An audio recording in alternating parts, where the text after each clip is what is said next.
মসজিদুল আকসায় অবস্থিত বিশ্ব সম্রাট পয়গম্বর সুলাইমান আলাইহিস সালাতু ওয়াস সালামের রহস্যময় কবর কি রয়েছে তাতে? ইহুদিরা কেন তা দখল করতে চায়? রাসূল সাল্লাল্লাহু আলাইহি সাল্লাম বলেন, গোটা পৃথিবীর রাজা ছিলেন চারজন, মুমিনান ওয়া কাফিরান, দুজন মুমিন দুজন কাফের। আল মুমিনান যুলকারনাইন ও সুলাইমান, মুমিন দুজন যুলকারনাইন ও পয়গম্বর সুলাইমান আলাইহিস সালাতু ওয়াস সালাম, আর কাফের দুজন নমরুদ ও বুখতেনাসার। আজ থেকে প্রায় ৩০০০ বছর আগে ১০১১ খ্রিস্টপূর্বাব্দে পয়গম্বর সুলাইমান আলাইহিস সালাতু ওয়াস সালাম নবী দাউদ আলাইহিস সালাতু ওয়াস সালামের রাজ পরিবারে পুণ্যভূমি ফিলিস্তিনে জন্মগ্রহণ করেন। মহান আল্লাহ তাআলা তাকে প্রজ্ঞা, জ্ঞান ও মর্যাদাপূর্ণ নবুয়ত দানের পাশাপাশি গোটা পৃথিবীর রাজত্ব দান করেন। পবিত্র কুরআনুল কারিমে ৭টি সূরায় মোট ১৭ বার পয়গম্বর সুলাইমান আলাইহিস সালাতু ওয়াস সালামের নাম উল্লেখ করে মহান আল্লাহ তাআলা তার বিভিন্ন দিক নিয়ে আলোচনা করেছেন। জিন, ইনসান, পশু পাখি সহ অগণিত সৃষ্টিরাজি তার অনুগত ও হুকুম মেনে চলত। সহিহ বুখারী শরীফের ৪৬১ নং হাদিসে বর্ণিত, একদা রাসূল সাল্লাল্লাহু আলাইহি সাল্লাম নামাজ আদায় করছিলেন। হঠাৎ একটি অবাধ্য জিন রাসূল সাল্লাল্লাহু আলাইহি সাল্লামের সালাতে বাধা সৃষ্টি করে।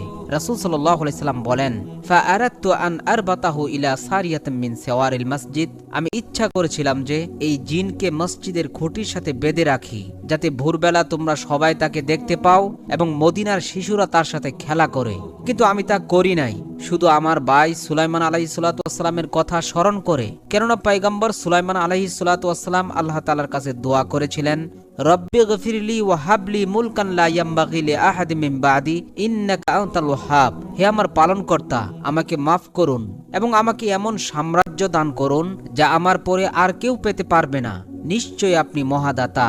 সুতরাং আমি যদি জিনের উপর কর্তৃত্ব করি তাহলে নবী সুলাইমান আলাইহিস সালাতু ওয়াস সালামের সাথে বিরোধিতা হয়। কেননা নবী সুলাইমান আলাইহিস সালাতু ওয়াস সালাম বলেছেন, আমার পরে আমার মতো কেউ যেন রাজত্ব করতে না পারে, তাই আমি জিনের উপর কোনো রাজত্ব না করেই ছেড়ে দিয়েছি।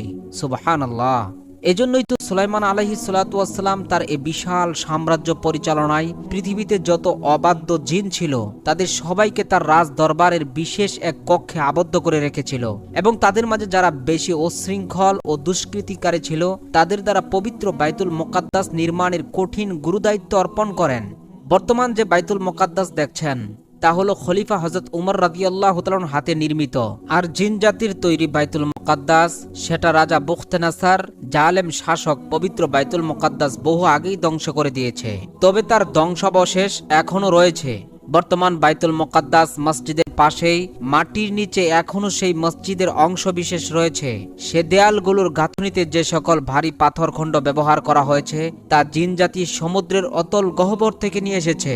বর্তমান প্রত্নতত্ত্ববিদগণ একথা স্বীকার করেছেন যে এই পাথরগুলো সচরাচর ভূখণ্ডের উপরিভাগে পাওয়া যায় না, যা কেবল সমুদ্রের অতল দেশ থেকে উত্তোলন করা হয়েছে। সুবহানাল্লাহ। সত্যি পবিত্র কোরআনের ওই আয়াতের সত্যতা দিবালোকের ন্যায় সুস্পষ্ট হয়ে যাচ্ছে। মহান আল্লাহ তাআলা সূরা সাবার 14 নং আয়াতে ইরশাদ করেন, ফালাম্মা কাযাইনা আলাইহিল মাউত, যখন আমি সুলাইমানের মৃত্যু দিলাম, অর্থাৎ পয়গম্বর সুলাইমান আলাইহিস সালাতু ওয়াস সালাম তার জীবনের শেষ সময় জিন জাতি দ্বারা বাইতুল মুকাদ্দাস নির্মাণের কাজ শুরু করেন এবং বাইতুল মুকাদ্দাসের নির্মাণ কাজ সম্পূর্ণ হওয়ার পূর্বেই আল্লাহ তাআলা তাকে মৃত্যুর সংবাদ জানিয়ে দেন। ফলে সুলাইমান আলাইহিস সালাতু ওয়াস সালাম একটি স্বচ্ছ কাচের ফ্রেমে ঢুকে একটি লাঠির উপর ভর দিয়ে দাঁড়িয়ে থাকেন। আর এমন সময় তার রূহ কবজ করা হয়। আর জিন জাতি সুলাইমান আলাইহিস সালাতু ওয়াস সালামকে জীবিত মনে করে তারা হাড় ভাঙা খাটুনি খেটে মসজিদের কাজ সম্পূর্ণ করেন। যখন মসজিদের কাজ শেষ হয়ে যায় তখনই সুলাইমান আলাইহিস সালাতু ওয়াস সালামের লাশ মোবারক জমিনে পড়ে যায়। ইরশাদ হচ্ছে, মা দাল্লাহুম আলা মাউতিহি ইল্লা দাব্বাতুল আরদি তাআকুলু মিন সাআতা। তখন ওই পোকায় জিনদেরকে তার মৃত্যু সম্পর্কে অবহিত করল যে ওই পোকা সুলাইমান আলাইহিস সালাতু ওয়াস সালামের লাঠি খেয়ে যাচ্ছিল, তথা ওই পোকা উক্ত লাঠির গোড়ালি খেয়ে ফেলেছিল, ফলে লাশটি পড়ে যায়। ফালাম্মা খাররা তাবায়্যানাতিল জিন্নু আল্লাউ কানু ইয়ালামুনাল গায়বা মা লাবিসু ফিল আযাবিল মুহিন।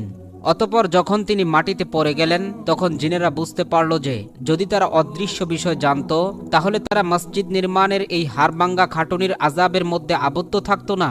এই আয়াতে একটি বিশেষ সতর্ক বার্তা হলো, জিন কখনো গায়েবের খবর জানে না। তবে সুলাইমান আলাইহিস সালাতু ওয়াস সালামের কবর আজও সেই মসজিদে আকসার কম্পাউন্ডের ভেতরেই রয়েছে। কেননা রাসূল সাল্লাল্লাহু আলাইহি সাল্লাম বলেন, মা কাবাযাল্লাহু নাবিয়ান ইল্লা ফিল মাউজি আল্লাযী ইউহিব্বু আইয়ুদফানা ফি। নবীদের যেখানে মৃত্যু হয় সেখানেই তাদের দাফন